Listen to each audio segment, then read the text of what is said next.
नमस्कार दोस्तों, मैं डॉक्टर नम्रता श्रीवास्तव स्वागत करती हूं आप सभी का अपने चैनल में। आज मैं आपको बताने वाली हूं नीम से बनने वाली होम्योपैथिक मेडिसिन एज़ाडायरेक्टा इंडिका के अमेजिंग बेनिफिट्स के बारे में। नीम तो आप सभी जानते हैं, ये पेड़ हमारे आसपास में पाया जाता है।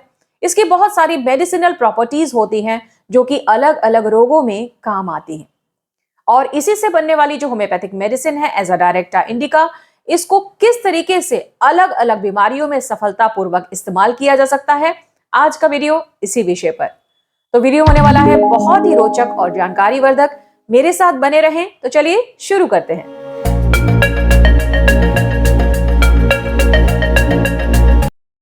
दोस्तों, सबसे पहले तो मैं आपको बता दूं कि नीम हमारे आसपास पाया जाने वाला एक बहुत ही कॉमन ट्री है, यानी कि पेड़ है। इसकी हर एक हिस्सा, चाहे वो इसका तना हो, इसकी लीव्स हो, टहनियां हो या इस पर पाए जाने वाले छोटे छोटे फल, ये सभी औषधीय गुणों से युक्त होते हैं। इनको सही तरीके से अगर पोटेंटाइज किया जाए तो इससे जो मेडिसिन बनती है उसका होम्योपैथी में नाम होता है एज़ाडायरेक्टा इंडिका।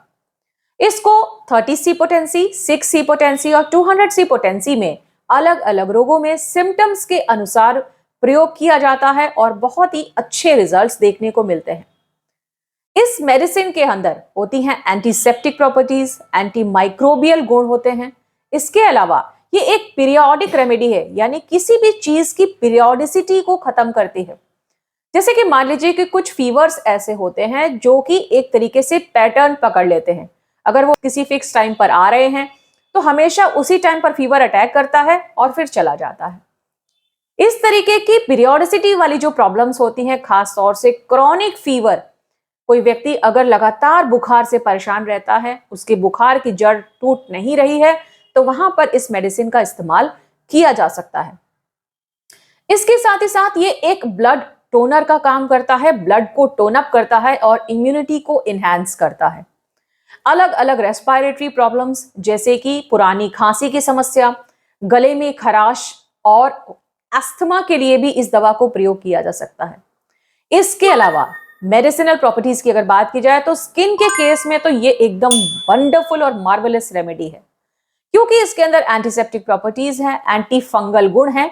इसलिए बहुत सारी स्किन डिजीजेस जैसे कि एटोपिक डर्मेटाइटिस, सोरियासिस, यहां तक कि लेप्रेसी के केस में, और आजकल की एक बहुत कॉमन समस्या रिंग वर्म में भी इसका इस्तेमाल किया जाता है। क्या आपको पता है कि ये जो मेडिसिन है ये यूट्रस को भी टोन अप करने का काम करती है, यानी कि बच्चेदानी से जुड़ी हुई जो तमाम समस्याएं हैं उनको भी ठीक कर सकती है। ये पेट के कीड़ों को मारने का काम भी करती है, इसलिए एंटी हेलमिंथियासिस के रूप में भी इसको प्रयोग किया जा सकता है। बात करें अगर किस व्यक्ति को सबसे ज्यादा सूट करेगी, तो इसकी माइंड सिम्टम्स को भी जानना बहुत आवश्यक है, क्योंकि ऐसा होम्योपैथी में माना जाता है कि अगर हमें मेंटल सिम्टम्स एकदम एग्जैक्ट और करेक्ट मिल जाते हैं, तब वो मेडिसिन अगर प्रिस्क्राइब की गई है सही पोटेंसी में, तो किसी भी बीमारी को जड़ से ठीक कर सकती है। तो बात करें अगर इसके मेंटल सिम्टम्स की, तो एज़ाडायरेक्टा के जो पेशेंट्स होते हैं वो बहुत ही फॉरगेटफुल नेचर के होते हैं। उनकी याददाश्त बहुत ही ज्यादा कमजोर होती है।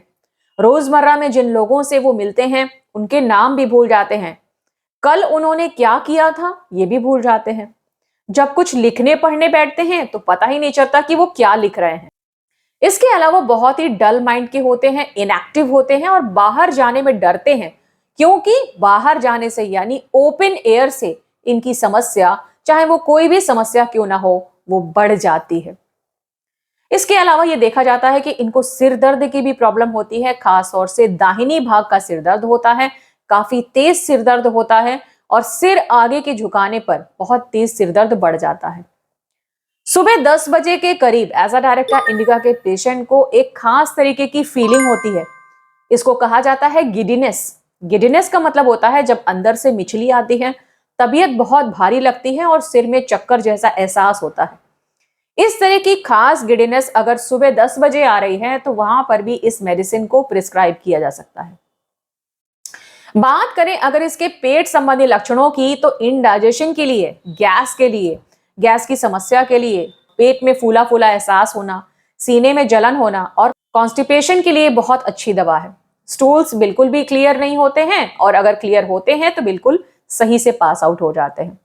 तो ये पेट को भी टोन अप करने, यानी पेट के जब ब्लड सर्कुलेशन को इंप्रूव करती है तो पेट को भी टोन अप करने का कार्य करती है। चलिए अब बात कर लेते हैं इसके फीवर के सिम्टम्स के बारे में। फीवर इसका बहुत ही खास होता है और ऐसा माना जाता है कि एज़ाडायरेक्टा इंडिका एक बहुत ही मार्वेलस रेमेडी है किसी भी क्रॉनिक फीवर की टेंडेंसी को खत्म करने के लिए, और इसे ग्रैंड रेमेडी कहा जाता है फॉर क्रॉनिक फीवर। इसका जो फीवर होता है वो शाम को 4:30 बजे के आसपास आता है और शाम को 7:30 बजे तक रहता है। माथा जलने लगता है और इसके अलावा सिर के ऊपरी भाग में पसीना होता है, यानी बॉडी के ऊपरी भाग में पसीना होता है लेकिन नीचे के भाग में पसीना नहीं होता है।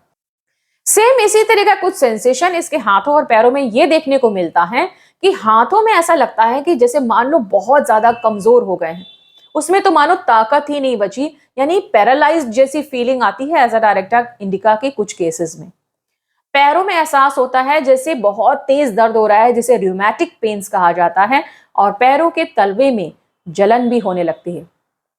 क्या आप जानते हैं कि मेनोपॉज के समय होने वाले जो हॉट फ्लशेस होते हैं, जिसमें महिलाओं को बहुत ही तेज गर्मी का एहसास होता है, उसके लिए भी एज़ाडायरेक्टा इंडिका एक बहुत अच्छी मेडिसिन है, क्योंकि ये हार्मोन्स को सही करने का कार्य भी करती है। चलिए अब बात कर लेते हैं इसके स्किन सिम्टम्स की, जो कि बहुत ही यूनिक है और इनको आपको जरूर ध्यान देना चाहिए। जैसे कि वीडियो की शुरुआत में मैंने आपको बताया था कि इसके अंदर एंटीसेप्टिक प्रॉपर्टीज हैं और एंटी माइक्रोबियल गुण होते हैं, इसलिए किसी भी प्रकार के बॉडी में जो भी इंफेक्शंस हमारे ब्लड में चल रहे हो, चाहे वो बैक्टीरियल हो, फंगल हो या अन्य कोई सेकेंडरी इंफेक्शंस, जैसे कि बार बार फोड़ा फुंसी होना, बार बार जो छोटे छोटे घाव है उसमें पस भर जाना, इसके अलावा मान लीजिए कोई घाव हो गया और वो ठीक होने का नाम ही नहीं ले रहा है, उसका स्वरूप बिगड़ता चला जा रहा है, तो उस केस में वहां पर ये बहुत तेजी से हीलिंग करने का काम करती है अगर इसे इंटरनली भी लिया जाए और एक्सटर्नली भी इसे लोकली अप्लाई किया जाए। जब लोकली इसको अप्लाई किया जाता है कॉटन की मदद से, तब फिर ये हेल्दी ग्रैन्युलेशन टिश्यू को फॉर्म करती है और हीलिंग करने में बहुत ही तेज एक्सेलरेशन प्रोड्यूस करती है। इंटरनली भी अगर सिम्टम्स मिल रहे हैं तो इस मेडिसिन को प्रयोग करना चाहिए, जिससे कि 2 वे बेनिफिट होता है और कोई भी समस्या दोबारा से रिकर नहीं करती है। इसी तरह से अगर देखा जाए तो डायबिटीज के पेशेंट्स के लिए भी एज़ाडायरेक्टा इंडिका एक काफी अच्छी मेडिसिन है, क्योंकि ये बॉडी के इम्यून सिस्टम को ट्रिगर करती है, और जब इम्यून सिस्टम ट्रिगर होता है तो वो ट्रिगर करता है हमारे पैंक्रियाज को ज्यादा इंसुलिन बनाने के लिए। और इसीलिए ऐसा कहा जाता है कि जिन लोगों को लो ब्लड शुगर की शिकायत होती है, उन्हें नीम का इस्तेमाल और एज़ाडायरेक्टा इंडिका का इस्तेमाल बहुत ही ज्यादा सोच समझकर करना चाहिए। तो दोस्तों, जब आपने इतनी सारी बातें जान ही ली हैं, तो अब ये भी जान लीजिए कि इसको किस पोटेंसी में इस्तेमाल करना सबसे ज्यादा सेफ रहेगा आपके लिए। मैं एक बात जरूर कहना चाहूंगी अपने वीडियो के माध्यम से कि ये जो भी वीडियोस हम सभी डॉक्टर्स बनाते हैं, आपकी जानकारी के लिए, आपकी इंफॉर्मेशन का जो बैंक है, आपकी जो नॉलेज का बैंक है, उसको बढ़ाने के लिए, एजुकेशनल पॉइंट ऑफ व्यू से। लेकिन किसी व्यक्ति की बीमारी को तभी ठीक किया जा सकता है जब पर्सनली आप डॉक्टर से मिलते हैं, अपनी समस्या को पूरी तरीके से बताते हैं, अपनी समस्या को डायग्नोज कराते हैं और उसके अकॉर्डिंग प्रिस्क्रिप्शन को आप हासिल करते हैं। तभी वो चीज हमेशा के लिए और सही तरीके से ठीक होती है। अगर आप इसे खुद से प्रयोग करना चाहते हैं तो 6C या 30C पोटेंसी में इस्तेमाल करके देख सकते हैं, लेकिन 15 से 20 दिन से ज्यादा आप इस्तेमाल ना करें। और अगर आपको लगता है कि मेडिसिन से बेनिफिट हो चुका है तो उसे उतने पर ही खा के छोड़ दीजिए। आगे कितना कंटिन्यू करना है, इसके लिए आप अपने लोकल डॉक्टर से सलाह जरूर कीजिए। उम्मीद करती हूं कि एज़ाडायरेक्टा इंडिका यानी नीम पर बेस्ड वीडियो आपको जरूर पसंद आया होगा, रोचक लगा होगा, क्योंकि नीम एक ऐसा प्लांट है, एक ऐसा ट्री है जो हमारे इंडियन ओरिजिन का बहुत खास ट्री माना जाता है। तो अगर आपको वीडियो पसंद आया है और वीडियो के इस पड़ाव तक आप मेरे साथ बने हुए हैं, तो प्लीज वीडियो को लाइक कीजिएगा। चैनल पर पहली बार आए हैं तो सब्सक्राइब जरूर कीजिएगा, और फ्रेंड्स और फैमिली में शेयर करना तो मेरे लिए एक फेवर तो बनता ही है। फिर मिलूंगी आपसे ऐसी ही कुछ बढ़िया सी और काम की जानकारी लेकर। तब तक अपना बहुत ख्याल रखिएगा। जय हिंद, वंदे मातरम।